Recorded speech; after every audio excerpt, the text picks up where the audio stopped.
All right. My name is Catherine Park. I am with Stephanie Smith. I went to Crossroads starting in 1977. I went through my ninth grade year at Crossroads until 1979. Then I went to Metro High School for 1 year, and then I came back to the Bolivar location for my last 2 years of high school. I was in the class of 1982. There were all 12 of us graduates, and I was in the first graduating class. Very proud. Yeah. I also came back to Crossroads as a teacher for 3 years from 86 to 89. Okay. So, my name is Stephanie Smith. I started Crossroads the year they moved from Peacock Alley to Lindell. I was there from that year, 76, through graduating in May of 1983. Yeah, so Kath and I are going to talk about those experiences, some of them. So, you got a wait, hold on. Oh, it says it's recording. Okay. So one of the first questions I wanted to ask you was, we were allowed to free range. We were free range children. We could go yes, where we wanted, when we wanted, for the most part, all the time at school. So we went to different cities on field trips and trips at the end of the year, and we were allowed to go places without our teachers. How did that affect you? In fact, we were expected to, like the Chicago scavenger hunt. The scavenger hunt, like Water Tower Place, like we were expected to. It was literally the school. I believe that Arthur and Carol brought the School Without Walls concept along with their intuitiveness about what was needed in middle school education then. So what happened for me, I think the most influential thing for me was when we slept on top of buildings. We slept on top of the famous bar parking lot. My world changed. The Stadium 1 and 2 parking lot. Okay.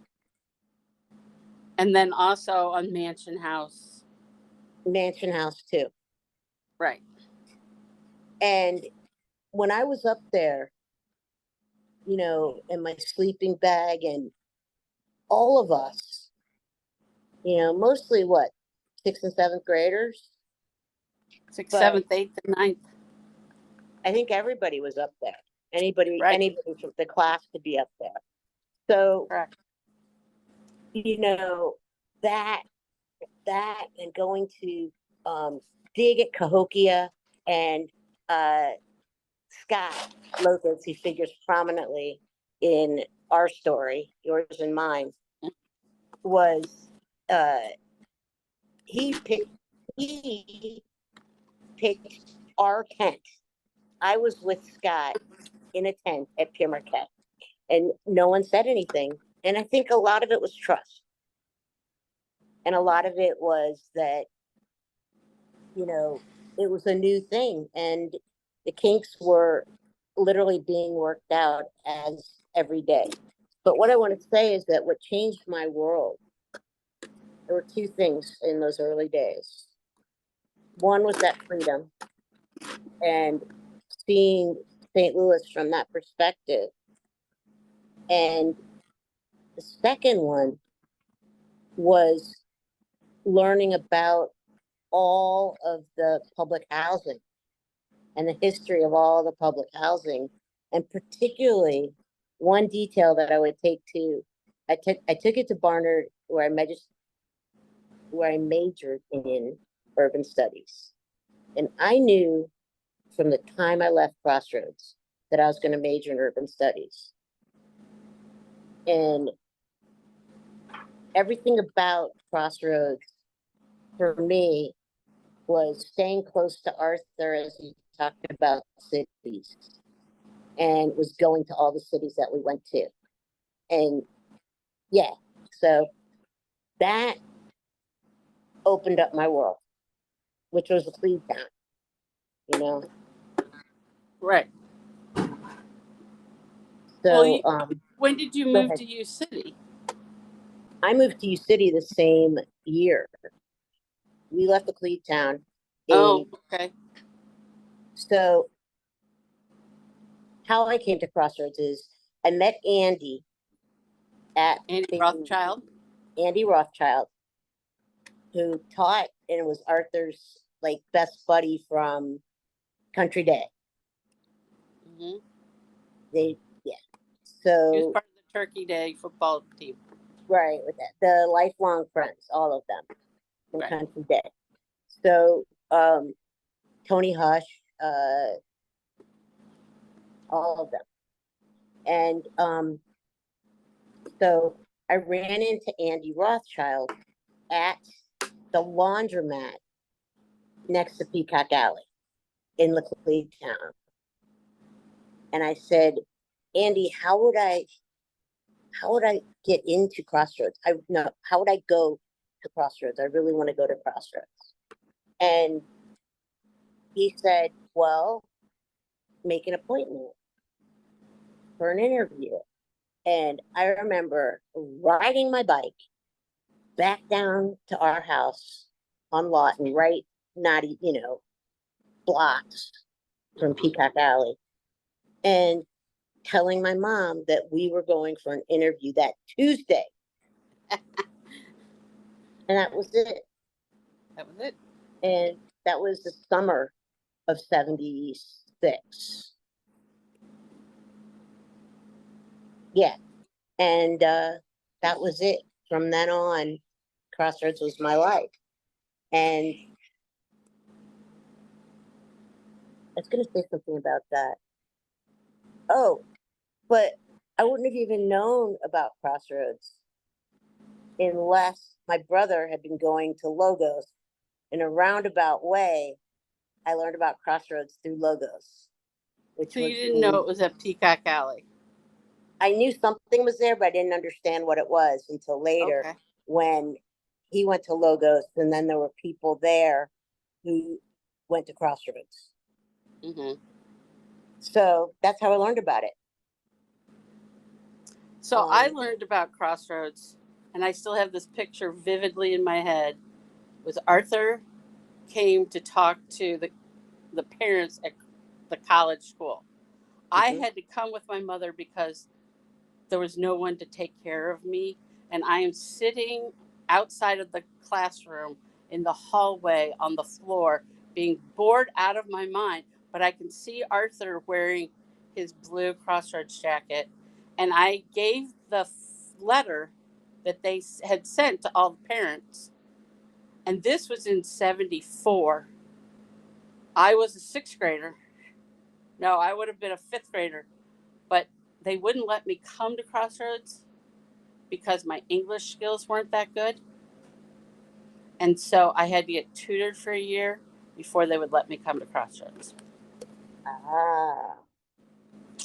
So I did an extra sixth grade year to do that because I wanted to go to Crossroads. So you came as a seventh grader. I came as a sixth grader. Correct.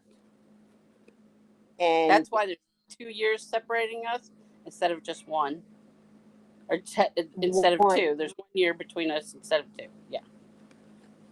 So that's what I wanted to say about sixth and seventh grade is that one of the most interesting and difficult times I had at Crossroads was when my brother came for his eighth grade the next year when I was in seventh grade. Because Ashley is at that point, like, he still is. He's a golden child, good looking and charismatic and blah, blah, blah. And everybody wanted to be his friend. And to the extent that people that I wanted to continue my friendships with, totally gravitated towards him. I'd be at home in our own basement, and it was like I didn't exist. And it was a really, really hard year, because I felt like I was establishing a niche at Crossroads. Like Arthur, again, intuitively knew that I needed to do the news at the morning every day at the morning meeting. And right? So Yep. it engaged me. That was awesome. Right. It engaged me because he really wanted to encourage my writing, and that part of me that could, engage people. Mm-hmm. And when Ashley showed up, he and his buddies became the people who had bullied me. Mm-hmm. And here's what's interesting. Years later, Mark Bellucci and Brian McNeil, God Mark, rest his soul. right? Right. But before he died, on Facebook, and Mark Bellucci, who became a really good friend, who's a good man, apologized to me unsolicited about how they treated me. Oh, that's nice. When my brother showed up, we would fight at school. And I remember one specific thing at Lindell is he threw an apple at me as I was going down the stairs to the basement trying to run away from him. And it exploded on the back of my head. And Carol came by and said, "You need to clean that up, Catherine." And just walked on by. I'm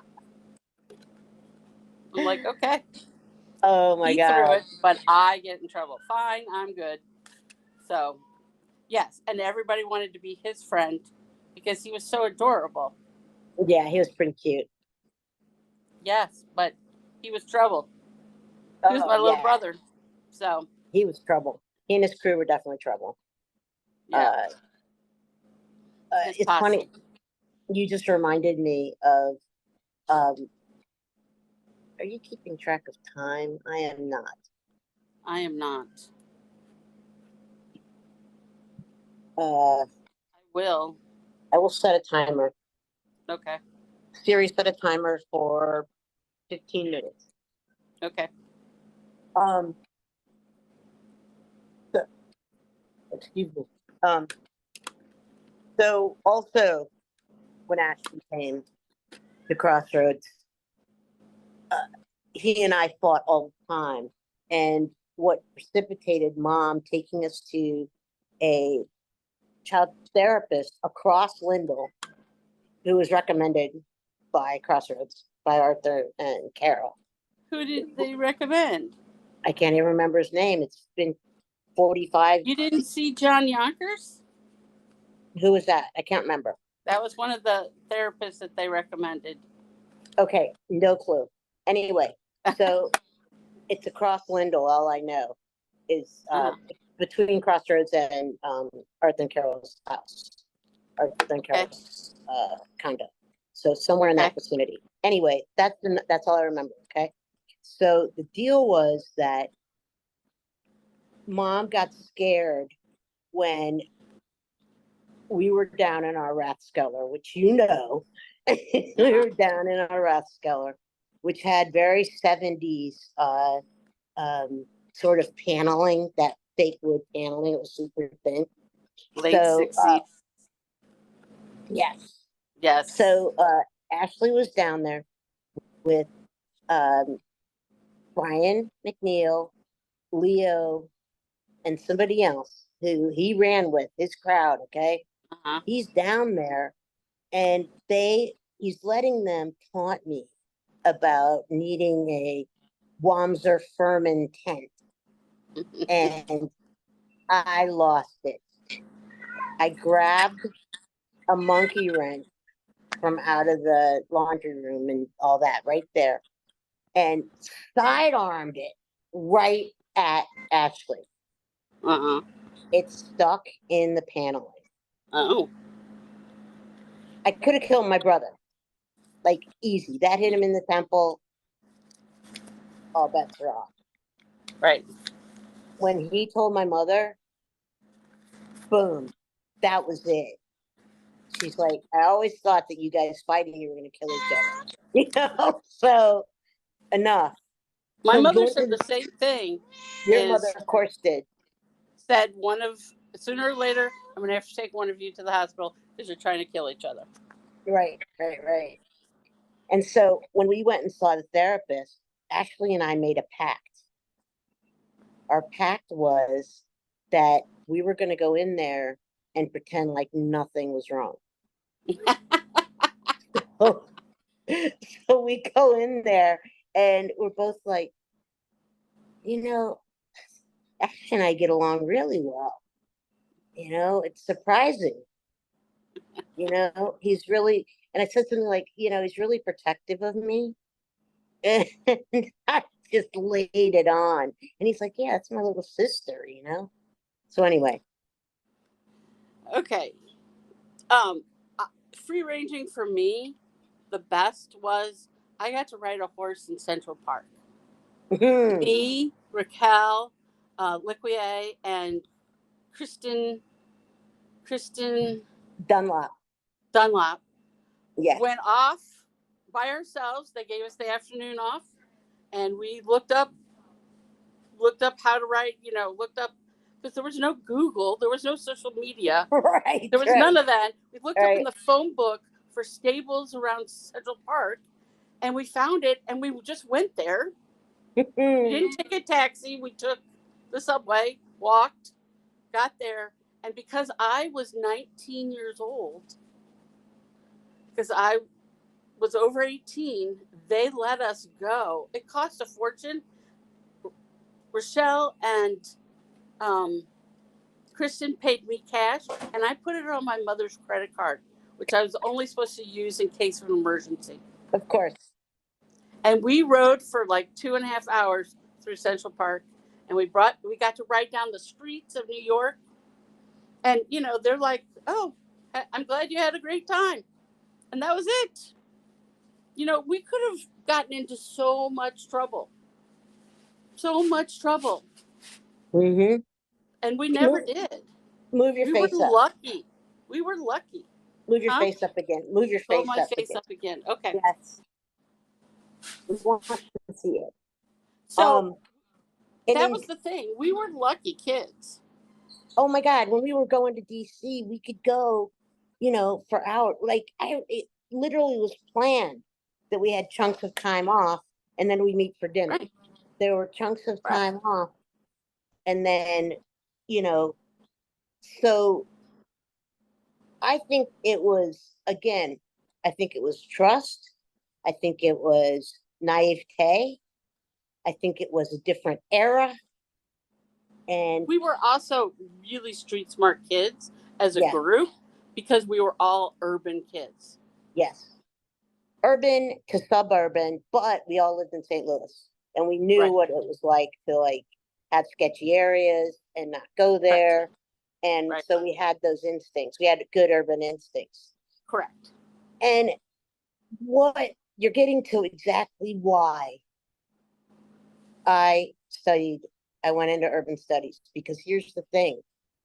In junior year of undergrad, not Crossroads, junior year, I had an internship in the city of New York, Department of Real Property.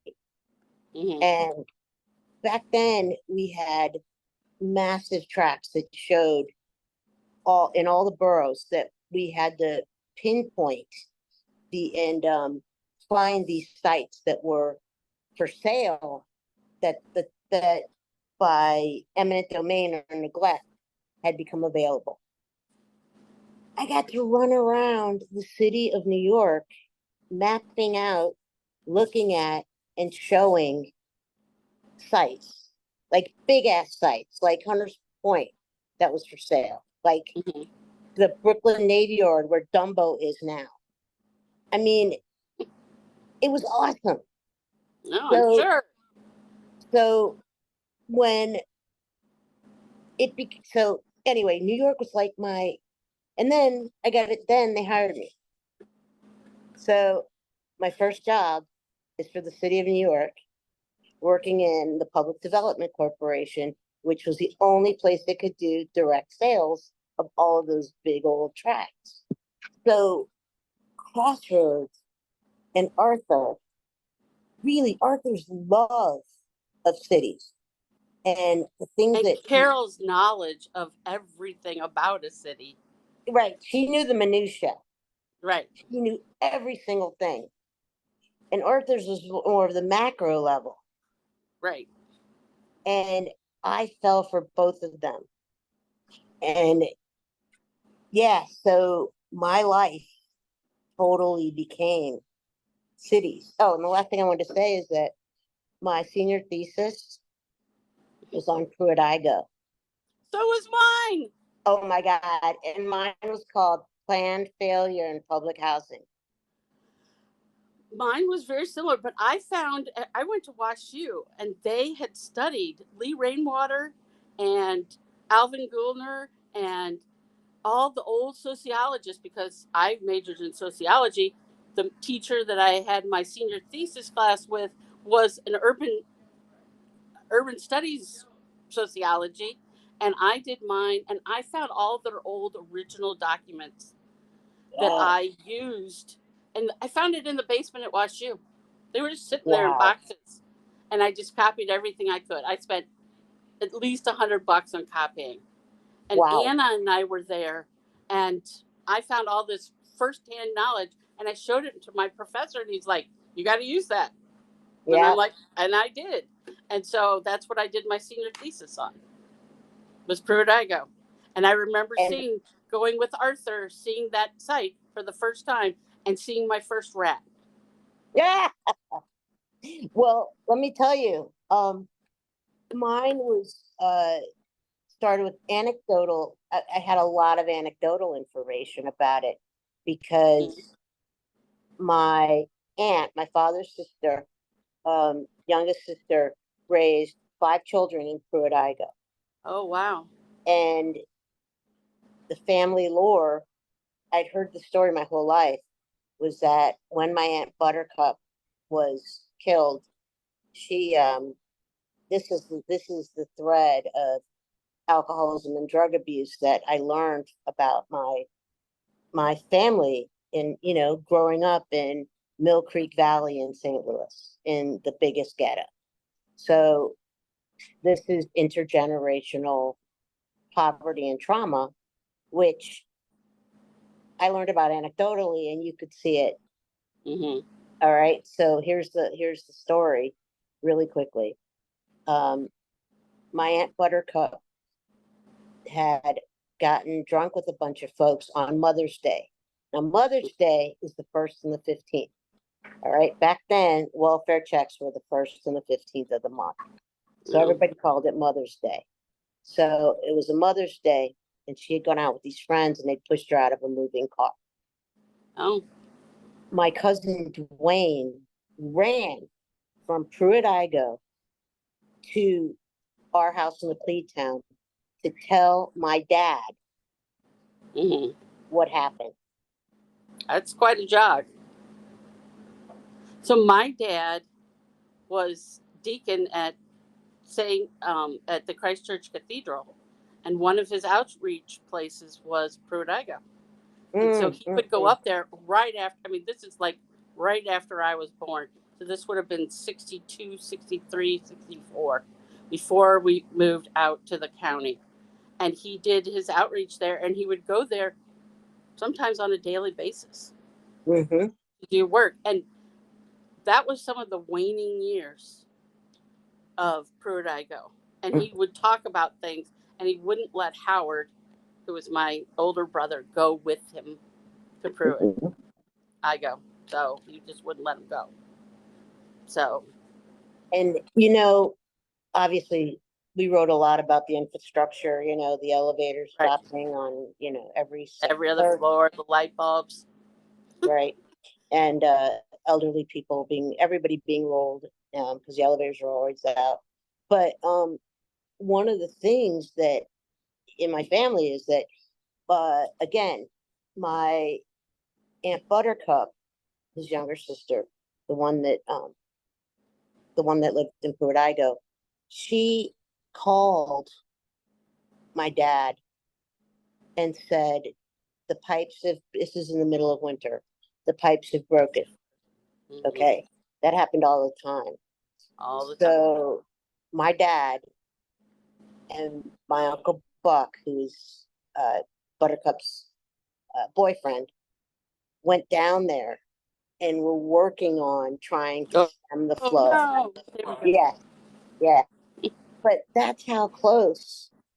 See, the relationship that you had, and the relationship that my family had with Pruitt-Igoe became, I guess, linked to what had been and what Pruitt-Igoe was by the time we got to Crossroads. And it was what Crossroads taught us.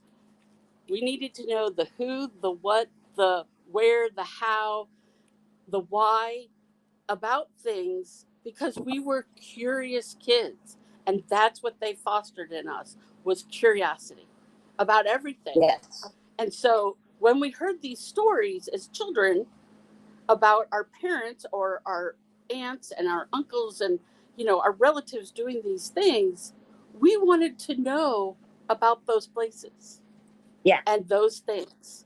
And it's that curiosity that pushed us to both being writing our senior theses in college on Pruitt-Igoe. and Do neither I of us wish I knowing that neither of us knowing that the other one did. No, You I had know, no clue. it was just natural. Right. You It was know, just my natural. focus was urban studies and history, and Mine was until then, sociology, there we go. And political science, until sociology. there you go. Right. Until I did my I did so many papers on the history of New York City, because that was like, being able, and the reason I wanted to go to school in New York City was because I wanted to learn about urban studies on the largest canvas that there was in the States. Like, that's it. And, I wanted to learn from, it's 15 minutes. I wanted to learn from, I did. I wanted to learn from, the Some of the fairs best. and the teachers that we had. Oh my God. So Right. anyway. So I knew instinctively I should not go to a big city because I would get in trouble. Yeah. And I knew that if I went to a school for college, that I needed to keep myself relatively clean, because Yep. otherwise I was going to get in trouble. Mm-hmm. And if I had gone to Chicago, New York, New Orleans, anywhere else besides the middle of Iowa, in Cedar Rapids, Iowa, I would have gotten in trouble and not graduated. Sure. So I was aware enough. And Arthur and Carol really wanted me to go to Sarah Lawrence. They also wanted me to stay and teach. Not, I came back to teach, but I wasn't going to go to Sarah Lawrence. Then I was. They you didn't at want me to go. A Catholic women's school? Yeah. Catherine was not going to do that. Yeah. So, but those were the two options that they gave me: was Sarah Lawrence and not go to school, or not go to school and just stay at Crossroads and teach. Right. Not that. I needed to leave Crossroads desperately at that point. I was too. We all did. Right. We all did, right? All of us that were pretty much close enough to Arthur and Carol that we spent days, we spent nights over there studying. And after you and I got suspended for beer at Busch Stadium. No, I got suspended for smoking pot at a school event. That's what we got suspended for. Okay. I think we got suspended twice because we also got suspended for beer at Busch Stadium. So I can't remember which one it was that caused us to have to study twice a week at Arthur and Carroll's. I don't know. I know that when they suspended me, that it was the week before spring break. So basically, I got 2 spring breaks, and Right. that Friday I showed up at school to bring in my assignments, and I had been smoking the Lord's lettuce, and I was on the back of Adam Strauss's motorcycle. Oh my God. Carol was not happy at all with me, Yes. but she took all my work, and handed it out to the teachers.